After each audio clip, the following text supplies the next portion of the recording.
This road that runs parallel to the river has been known as Water Street, Front Street, and more currently as the Strand.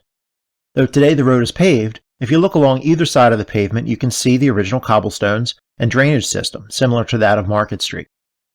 While the river is currently a substantial distance away from the road, during the 17th century the Strand was underwater at high tide.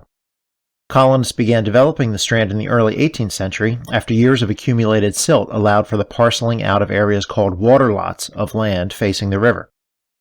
In an 1870 description of his grandfather George Reed I's home further up the Strand, William Thompson Reed recollected that, "So near was his house to the Delaware, that when the tide was high, one wheel of a carriage passing the street in front of it was in the water, and in violent storms its waves were dashed against the building."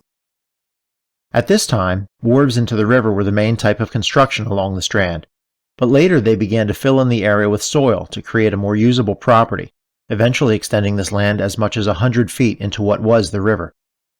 Along the Strand, reputable and not so reputable taverns and hotels mixed with warehouses, brothels, residences, and a lumber yard, which made for a busy and colorful place. The main construction material throughout this period was wood, but after the Great Fire of 1824, many property owners switched to brick construction. The Union Fire Company was organized in March of 1796 as a volunteer association of 20 members who subscribed to a fund totaling $460. 20 leather buckets were bought at the time, and Archibald Alexander and John Bird were appointed a committee to purchase an engine.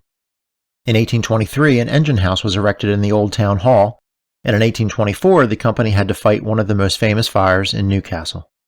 On Monday, April 26, 1824, at around 2 or 3 in the afternoon, a fire started near the river in the vicinity of James Riddle's stables, located at the present-day Jefferson House, the building here on the corner by the blue and gold historic marker.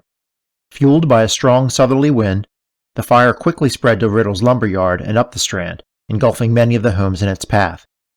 Newcastle citizen Maria Booth Rogers, who assisted in fighting the blaze and saving what she could, recalled the fire in this way to her husband in a letter dated Tuesday morning, April 27, 2 a.m. My dear husband, we are all here in a state of alarm and confusion. A most destructive fire broke out at about 3 o'clock Monday in the afternoon in a stable or some back building of Mr. Riddle on the wharf. The wind blowing very fresh from the north communicated to the board yard, which, with all the buildings on that side of the street, except the house occupied by Mr. Bowman, and 2 frame ones next to it are all destroyed, and all on the other side from Mr. Roberts to George Reed's. With difficulty, the bank and Mr. Roberts were saved. You can have no idea of the scene of horror it exhibited.